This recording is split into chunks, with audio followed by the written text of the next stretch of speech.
After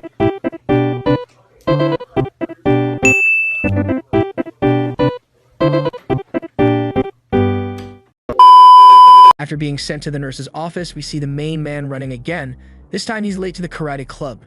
On the way, Kenichi bumps into Nejima, an opportunistic schemer. While not particularly strong, he acts as an adept strategist and intelligence gatherer. He had compiled detailed portfolios of everyone on his Palm Pilot, and our boy is at the bottom of his lists. Nejima teases Kenichi by calling him weak knees, and tells him that he will always be weakling even if he joined the karate club, which to be honest was good advice, since in the next frame we see another student Daimonji roughing him up, saying, "It is just practice, bro." Later, after everyone leaves, Kenichi tries to throw a punch on the boxing bag, which is a big no-no, so Daimonji puts him back in his place and challenges him to a match. The loser must leave the club. On the way home, Kenichi sees a confrontation between the hottie and some thugs bullying an old man. Kenichi panics and hides behind the wall, not knowing what to do. He goes through an existential crisis and then charges out to save the dandy in distress, but falls short literally. After he punches the thug by mistake, they pull a sword to cut him down. Lucky to him, Mew easily defeats the thugs in a very elegant way. After all is set and done, Mew advises the future strongest disciple Kenichi to head to the Ryozenpaku dojo to train in martial arts. There he meets Mew's grandfather Hayato, the invincible Superman. Mue, Thai fighter, Apachai Hopachai. The maiden of weapons Shigeru Kosaka, Chinese martial artist Kensei Ma, karate master Shio Sakaki, and jujutsu master Akisame Kotsuji, the philosophical judo master. Seeing all those giants in front of him, Kenichi couldn't but feel small. After Mew dumbs Kenichi between their hands, our boy agrees to start learning under them, and he signs a contract as well as pays for the teachings since the dojo is facing financial difficulties, but thanks to the best girl they managed to go by. Now, because Kenichi's first fight is gonna be a karate one, he makes it clear that he wants to learn it first. But since the karate master for some reason doesn't take on disciples, he begins his extremely harsh training at the Ryozenpaku dojo under the guidance of Akisame. The training focuses on building strength and stamina, or to put it bluntly, staying alive. While Kenichi feels he's in hell, the headmaster assures him, with the resources in his hand, he should feel lucky even a king doesn't have as many masters. End quote. Later that day, Mew cross paths with the bullies and overhears them talking about how they're gonna break her little Kenichi like a twig. Concerned, Mew secretly teaches him a stepping technique to maneuver around a larger opponent. Although he doesn't seem impressed by the move at first, he soon finds it impressive when he fails to reach the fun bags. Mew catches secondhand embrace watching him fall on his face, but still she stayed supportive and cheered him up to try his best and shoot for the stars. The next day we see him walking to school in a goofy manner, practicing the move constantly, and after a week of other drills at the dojo, he faces the big bad guy. Not gonna lie, he had us in the first half after getting sent across the room by one punch, but then he started moving his feet like Ali, dodging and shit. That said, unlike Ali, he did not sting like a bee, and was still too weak to put the big lug down. Thus, Kenichi continued playing the long game and was able to trip Daimonji, which made his gears start spinning, making him figure out a way to use the big bulldozer momentum to lay his ass flat, winning the match. Though after seeing how pathetic the guy is, Kenichi admits he technically lost by using an illegal throwing move and quits the karate club. While heading back, Kenichi is warned by his frenemy that now he has defeated Daimonji, other stronger fighters will likely want to fight him, which in this case, the referee from his first match. The next day, we see two geeks talking about Mew thinking they have a chance, not knowing waifus are only meant for the main characters. Speaking about the main character, our boy is depressed and unable to communicate, so his frenemy slips and tells her Kenichi has found himself in a dozy. You see, after watching Kenichi defeat Daimonji, Tsukuba, the strongest member of the karate club, becomes suspicious of Kenichi's abilities. After class, Nejima fills Mew in on every that happened and will happen. However, although she shows faith in Kenichi's ability to fight the guy, she is worried that he will get beaten to a pulp since the guy is a black belt. The mood then shifts when the lackey tries to raise up the main girl but finds himself on the ground instead. Back to the serious matter at hand, the haughty ninja master as well as the philosophical jujutsu master Akisame notices their young disciple looking defeated, so to fix his problems, Akisame sensei whips Kenichi to shape, while the kung fu master helps him strengthen his legs to improve his foundation. The day ends with Kenichi getting sent to the heavens by the Muay Thai master, Hapachai. After waking up back in his bed, Kenichi boy has dinner with his fam. They criticize the methods of the dojo, but the main man, despite being roughed up, sees the benefits of his training and storms out, leaving his father, who wanted to go Old Testament on dem masters and end the series too soon. The second drill taught by the Chinese master Kensei is a technique both offensive and defensive, which the master demonstrates with the help of poor Miyu, who gets her booba violated by the dirty old man, which some would say it's not funny. However, what was funny is silly Kenichi thinking the head part is a thing. But laughs soon turn into terror. It's Apache's turn to train Kenichi, and the death god of the Muay Thai underworld does not know how to hold back. Even when he is teaching dodging, he goes hard. As the days go on, Kenichi repeats those drills over and over, showing signs of improvement even though he's still having trouble with the statue.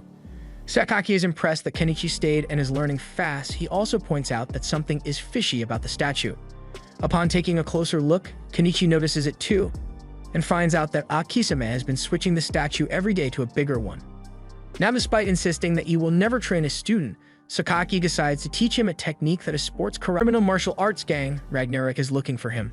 And the first place they look for is in school, but Kenny Boy does, as he puts it, a well-timed strategic withdrawal. Izumi tells him that she heard some rumors about him saying he's the strongest, meanest kid in school. Speaking about the devil's workings, Nijima arrives at the club with some info about Ragnarok, but the main man sends him away.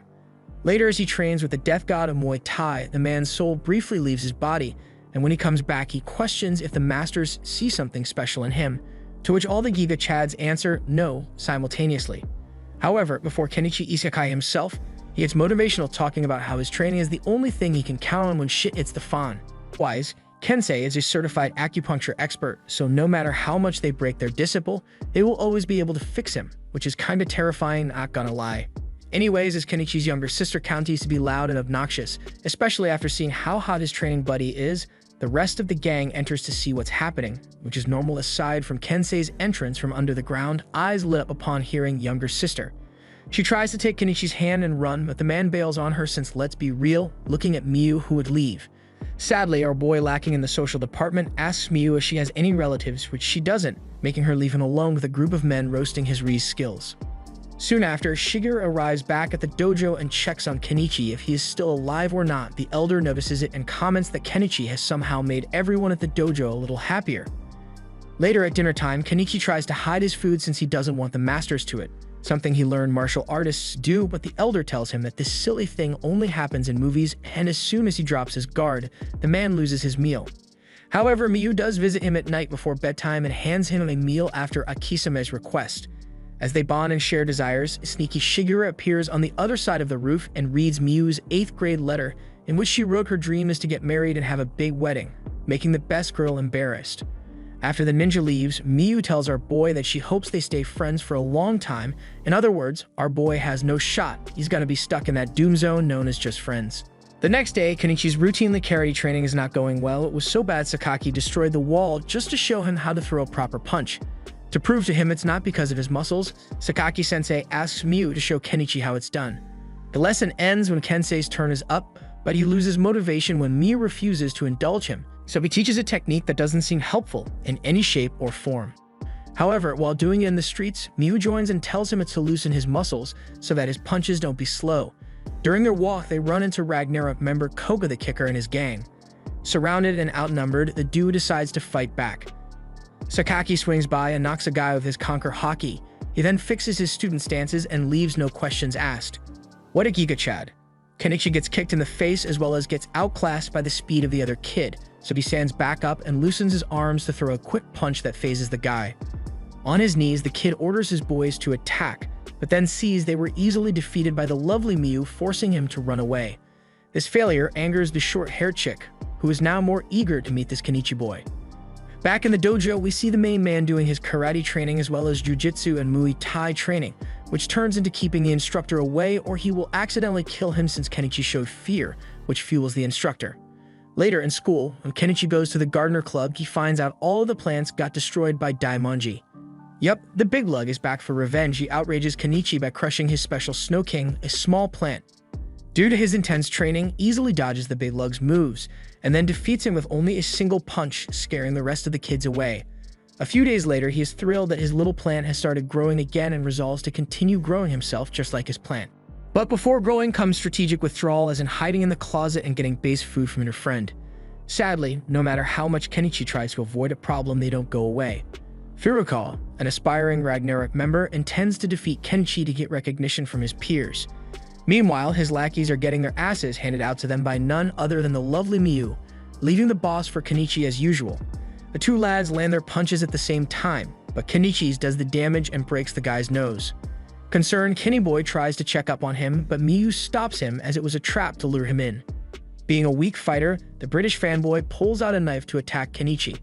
Frightened by the weapon, Kenichi freezes and Miyu quickly comes to the rescue and disarms Furukawa. Embarrassed by the fact that Miyu had to save him, Kenny tries to play it cool, but his pants falling off was the nail that broke the camel's back. This interaction makes Kenichi depressed and unwilling to train. Therefore, Shigeru offers to train him to defend against weapon users. His first lesson is to use the blade, but since Kenichi is still a noob, Miyu hands them spoons instead. That said, a spoon in the hands of a master is also lethal. After the ruckus calms down, Kenichi begins his training using papers to get the hang of handling a blade. The elder points out all he lacks now is courage, so if they don't shit your pants, training begins. While heading back to his room, the little fella sees Sakaki flexing his guns as he trains. Kenichi wonders why he has not gained any mass, or if Akisame's weird training is working out, that there are 3 types of muscles. White muscles, good for fast, sudden moves but lack endurance. Red muscles got endurance but not too much power, and a little bit of pink, which has those two combined. After 20 years of bizarre training, Akisame managed to change all his muscles to pink ones. The man is as hard as solid rock. Later at night, as Kenichi walks back home, he gets jumped once again by the Brit boy. However, thanks to the training from Shigeru, Kenichi is able to overcome his fear of knives and easily disarms him. Miyu, watching from behind a wall, is proud of her boy's growth. Likewise, Apache is trying to grow. He trains by hitting statues since he's afraid of hurting Kenichi. His training is supposed to help him hold back so he can teach Kenichi Muay Thai without the danger of ending his life. At school, Takeda and Koga continue to search for Kenichi with their friend Yukita the Thrower, who notices a sussy closet and slams it to the ground. Luckily, our boy is not inside this time, only a good luck charm Appa gave him, but he dropped by mistake. On the roof, the duo has some alone time until Nijima arrives to inform Kenichi that his safe hideout will soon not be that safe. As the duo leaves, Nijima tells them he has some info about the next opponents, and after some mild teasing and pickering that Miyu sees as male bonding, the eccentric kid tells Kenichi that he will most likely be fighting Takeda, a former lightweight boxer, freaking him out. After running back to the dojo at top speed, Kenichi witnesses the most intense rock-paper-scissors game of his life. The game is to determine which master will be training him next. Akisame, as well as Apache, believes the Muay Thai fighting style will be most useful against a boxer, and the training begins. After a quick history lesson on the origins of Muay Thai, Kenichi gets hyped to start learning the basics. Meanwhile, a brutish-looking dude talks to the shorty, who, by the way, since the beginning of the series we never saw sitting up, till she lost a game thanks to her boxer boy arguing with the brute on how to handle this Kenichi situation. Speaking about the main man, while sparring with Apache, the latter fails to adequately hold back and accidentally kills Kenichi, who is quickly revived by Akisame as if nothing happened. During a shopping trip, we find out Appa is quite liked by animals and kids. He is a pretty sweet, soft guy when he is not fighting. On the other end, we see Kenichi suffering from amnesia and does not remember what happened after his recovery. Elder spars with Apache to teach him method of holding back. Since he forgot about being killed, Kenichi gets ready to be trained by Apache again, who manages to hold back his fists but ends up knocking Kenichi through a wall with his foot. However, despite this, in the eyes of the elder, they have made an impressive improvement. All that is left is to teach his lower half how to hold back. The next day, we see the boys chilling on a rooftop waiting on the main man, and he never shows up. Takeda, though, ensures his big buddy that he has a plan to lure out Kenichi. Meanwhile, Kenichi spars with Miyu in preparation for his fight with Takeda. That said, the spar ends with Kenichi on the floor after failing to lay a single blow on her. Now in their new hiding spot, Kenichi gets pricked up when Miyu checks on him if he's sick or not, but he soon gets interrupted by Nijima, who was sitting in the corner for a long time. He tells him about the impressive career of Takeda, making the main man more scared. Back in class, 2 NPCs plan on befriending Kenichi to become closer to Miyu. Yukita takes them hostage to lure Kenichi out. Even though the two used to bully him, Kenichi comes to their rescue. After the NPCs run away, Yukita tries to throw Kenichi, but the man attaches to him as if his life depends on it. Then he easily knocks out Yukita before fighting Takeda, who insists they fight using the structure of a boxing match, meaning Kenichi is free to fight in any style he wants, but the no-hitting opponent on the ground, rest between rounds, is there. The match starts and Kenichi tries his best to land a punch on Takeda, but Takeda is too quick for him, even using only his right hand. After taking a good beating, Kenichi remembers the boxer's weakness, the low kick. The destructive power of the low kick takes effect, slowing down Takeda's attacks, He then throws a knee that Takeda blocks beautifully, yet still feels the effects of it. The bell rings a second too soon before Kenichi lands a head blow, and they both take a break from fighting. While taking a rest, Kenichi asks Takeda why he quit what seemed a promising boxing career. Takeda gets embarrassed by this personal question and advises the socially inexperienced lad to mind his words or he will lose friends, which in Takeda's opinion is a good thing. You see, back when Takeda was a prime rookie, a friend of his was jumped by a gang, so he went to help him. The two fought the thugs off successfully. But Takeda broke his arm, which made him miss his pro entrance match, while his friend continued his career and became a pro, leaving Takeda in his dust. After the bell rings again, the fight continues with the boxer having the upper hand. However, thanks to Appa's intense training, Kenichi manages to tank all the hits and lands a flying knee. The roof fence breaks when Takeda crashes into it. Kenichi holds the guy from falling but isn't strong enough to pull. Thankfully, Yukita regains consciousness and drags both of them back up. Miyu, having noticed the boys in danger from her class window earlier, rushes out of class to save her Kenibu. But when she arrives, she sees Kenichi knocked out, so in a fit of rage, she beats up both Yukita and Takeda. Kenichi brings both of the injured Ragnarok members to the dojo. Kisame-sensei treats everyone's injuries, including Takeda's paralyzed left arm, the injury that ruined his pro boxing career, marking the start of a new chapter in his life and a new friendship with the home team.